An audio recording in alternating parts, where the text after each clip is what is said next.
Hello friends, welcome back to my organic garden and welcome back to my channel from earth to table. Friends, मैं हमेशा organic gardening करती हूँ। Organic gardening के नए नए experience आपके साथ शेयर करती हूँ, नया नया रिज़ल्ट आप लोगों को दिखाती हूँ और आप लोगों को मैं मोटिवेट करती हूँ ऑर्गेनिक गार्डनिंग करने के लिए। फ्रेंड्स, ऑर्गेनिक गार्डनिंग करने के बहुत से रीज़न हैं, पर मेरे लिए सबसे बड़ा रीज़न है फ्रेंड्स कि अपने बच्चों को बीमारियों से बचाना। फ्रेंड्स, छोटे बच्चे होते हैं ज़िंदगी को जीने के लिए, छोटे बच्चे होते हैं फ्रेंड्स हंसने मुस्कुराने के लिए।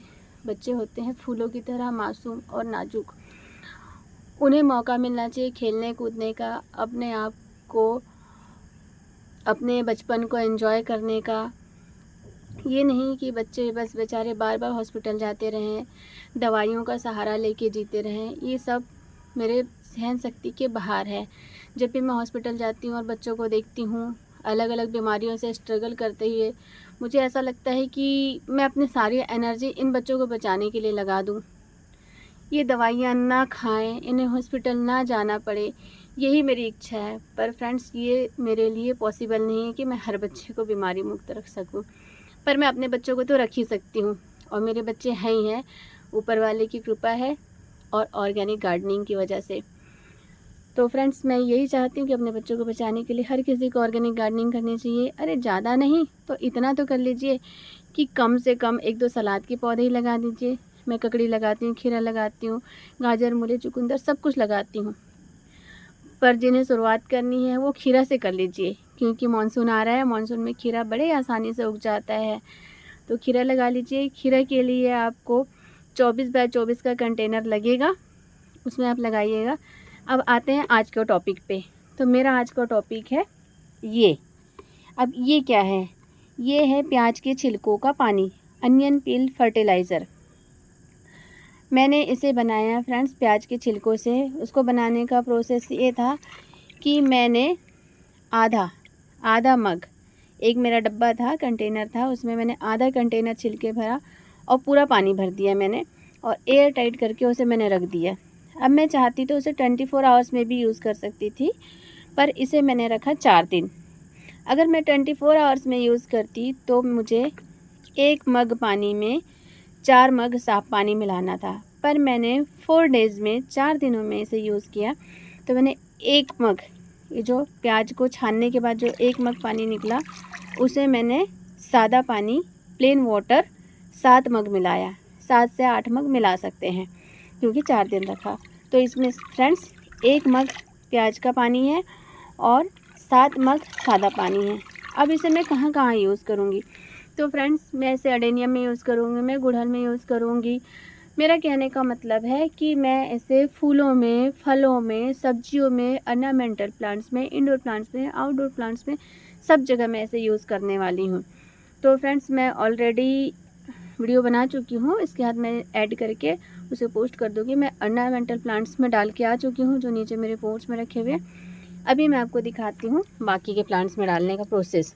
और फ्रेंड्स, इसके फ़ायदे बहुत ज़्यादा है, क्योंकि ये प्याज है और प्याज होता है इंसेक्टिसाइड। ये कीड़े मकोड़े से हमारे पौधों को बचाता है, हमारी मिट्टी को बचाता है। इससे किसी भी तरह की बीमारी जो होने वाली होती है हमारे पौधों में नहीं होती है। तो आप ये सोच लीजिए कि एक इंसेक्टिसाइड है, कीटनाशक है। तो ये कीटनाशक का भी काम करता है। इसमें मैग्नीशियम भी होता है और बहुत सारे ऐसे न्यूट्रिएंट्स होते हैं फ्रेंड्स जो हमारे पौधों को चाहिए होते हैं। अब रही बात इसके इस्तेमाल करने की, तो फ्रेंड्स इसको हम इस्तेमाल कर सकते हैं महीने में 1 बार।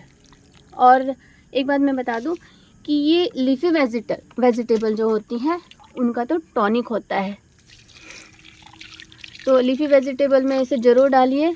और सावधानी रखने वाली बात, सबसे पहले सावधानी का पता होना बहुत ज़रूरी है। ये देखिए, मैंने डाला इसे गंवारफली में। मैंने एक वीडियो बनाई थी 15 से 20 दिन पहले की, मैं काउंट करके बता दूंगी आपको। 15 से 20 दिन के पौधे हैं। इसमें मैंने 5 बीज लगाए थे, देखो पाँचों के पाँचों उग गए हैं। ये 3 प्लांट बहुत हेल्दी, 1, 2 एंड 3। वो थोड़ा सा छोटा है, वो अनहेल्दी है, पर अगर अच्छे खाद पानी हमने दिया तो वो भी डेवलप हो जाएगा। ये देखिए, थोड़ा मीडियम है, थोड़ा लेट उगा है, पर फ्रेंड्स ये ख़राब नहीं है। ये तीनों बहुत हेल्दी है। तो चलिए मैंने इसमें डाल दिया। अब बात करते हैं सावधानी की। ये देखिए मैं यहाँ डालूँगी भिंडी में। ये देखिए मेरा भिंडी का पौधा है, इनकी भी एज हो चुकी है इसलिए ऐसी हालत दिख रही भिंडी की। और ये देखिए फ्रेंड, ये मेरे बैंगन के पौधे सैपलिंग से अपने आप निकल आए हैं क्योंकि मैं किचन वेस्ट यूज़ करती हूँ, तो मैंने उसमें डाला। अच्छा हाँ, लीफी वेजिटेबल के साथ साथ फ्रेंड्स ये जो सैपलिंग्स होते हैं ना, तो सैपलिंग्स के लिए तो बहुत अच्छा टॉनिक है। इसे सैपलिंग्स पे हमें ज़रूर डालना चाहिए।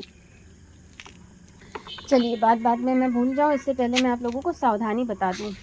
तो फ्रेंड्स सावधानी ये है कि जब हम इसे बनाते हैं तो हमें ऐसे छिलकों का यूज़ करना है, जो ऐसे प्याज को हम दबाते हैं ना ऐसे करके, तो छिलके पूरे क्रंची होने चाहिए, आवाज़ आनी चाहिए ऐसे दबाने से, और वो टूट के गिर जाए, क्रिस्पी छिलके। एक भी गीला छिलका, मॉइस्चर वाला छिलका नहीं होना चाहिए, वरना उससे फंगस लग सकता है पौधों में। तो बिल्कुल सूखे छिलके हो उनको आप भिगाइए, और जो गीले छिलके होते हैं उसे डिकम्पोस्ट कर दीजिए। और इसे भिगाने के बाद जो छिलके निकले थे फ्रेंड्स, जो पानी मैंने बनाया है, पानी छानने के बाद जो छिलके बचे थे उसे मैंने डिकम्पोस्ट कर दिया है। उसकी भी वीडियो मैं बैक टू बैक जैसे टाइम मिलेगा पोस्ट कर दूँगी। तो फ्रेंड्स ऑर्गेनिक गार्डनिंग में हमारे घर का कुछ भी सामान वेस्ट नहीं होता है। चलिए आते हैं इसी टॉनिक पे। तो ये टॉनिक देखिए, ये गुड़हल का पौधा है, ये 8 इंच के गमले में बेचारा 4.5 इंच या 4 इंच मिट्टी में जी रहा है। और देखिए 2 फ्लावरिंग इसमें हुई थी, अभी रात हो गई है इसलिए मुरझा गए हैं, तो मैंने इसमें भी डाल दिया। ये देखिए मेरा सदाबहार, इसमें मेरे यहाँ हमेशा ही बहार होती है। ये बहुत बड़े साइज़ के होते हैं मेरे यहाँ, बहुत डार्क कलर में होते हैं और गुच्छों में होते हैं, तो आप देख ही रहे हैं। क्योंकि मेरा सीक्रेट है फ्रेंड्स, मैं इसे किचन वेस्ट पे लगाती हूँ। इसे लगाने के लिए मैं मिट्टी वेस्ट नहीं करती। ये देखिए ये है सैपलिंग्स, ये देखिए ये डाइपर के पैकेट में लगा है। ये 7 पैंट्स का डाइपर पैकेट है, ये 14 पैंट्स का डाइपर पैकेट है। और ये देखिए पानी इतना डालना है हमें कि जो ड्रेनेज होल है उससे बाहर आ जाए। ये देखिए अब इसमें फ्रूटिंग भी स्टार्ट है। इसमें छोटे छोटे से फ्लावर्स आ रहे हैं, रात की वजह से भी नहीं दिख पा रहे हैं। ये देखिए उसी के साथ का सैपलिंग है, इसमें भी फ्रूटिंग स्टार्ट होने वाली है। ये है 5 केजी के आटे के पैकेट में, ये भी बैंगन का प्लांट है। और ये 5 केजी के आटे के पैकेट में तो 6-6, 7-7 बैंगन एक साथ फल जाते हैं। अब ये 14 पैंट्स वाले डाइपर के पैकेट में फलेंगे या नहीं फलेंगे, इसका अपडेट मैं आप लोगों को बिल्कुल दूंगी, क्योंकि मैं चाहती हूँ हर कोई गार्डनिंग करे, ऑर्गेनिक गार्डनिंग करे और अपने बच्चों के लिए करे, किसी के लिए ना सही अपने बच्चों के लिए करे। आजकल देखिए बहुत छोटी छोटी सी फैमिलीज़ होती हैं, ज़्यादा बड़ी फैमिली नहीं होती है, तो ज़्यादा सब्जियों की हमें ज़रूरत नहीं होती है। पहले फैमिलीज़ बड़ी होती थी, 1 किलो सब्जी चाहिए होती थी, अब 1 पाव सब्जी में सिमट गई है फैमिली। तो फ्रेंड्स अगर 2 बैंगन के पौधे भी आप लगा लेते हैं तो आपको मार्केट से बैंगन खरीदने की ज़रूरत नहीं है। ये देखिए ये मेरा गुलाब बेचारा ऐसा इसलिए हो रहा है, देखिए मैं तो सब कुछ दिखाती हूँ, छुपाती कुछ नहीं हूँ, क्योंकि ऑफ सीजन है। गर्मी में हमें गुलाब से फूल नहीं लेने चाहिए, इनकी कटिंग कर करके हमें तैयार करना चाहिए।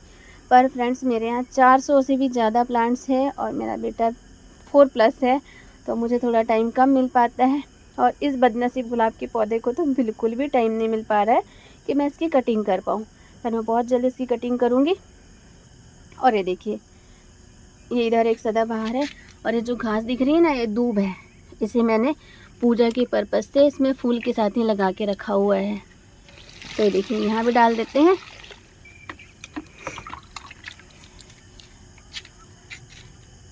और ये देखिए ये मेरा क्लस्टर बीन्स गंवार फली का पौधा है, क्या कमी है इसमें, इसको भी पिला देते हैं। साथ में चौलाई का उगा हुआ है, पर चौलाई इस सीज़न में मैं नहीं रखूँगी। क्यों नहीं रखूँगी, इसे मैं उखाड़ के फेंक दूँगी, फिर रात होगी इसलिए नहीं छेड़ते हैं।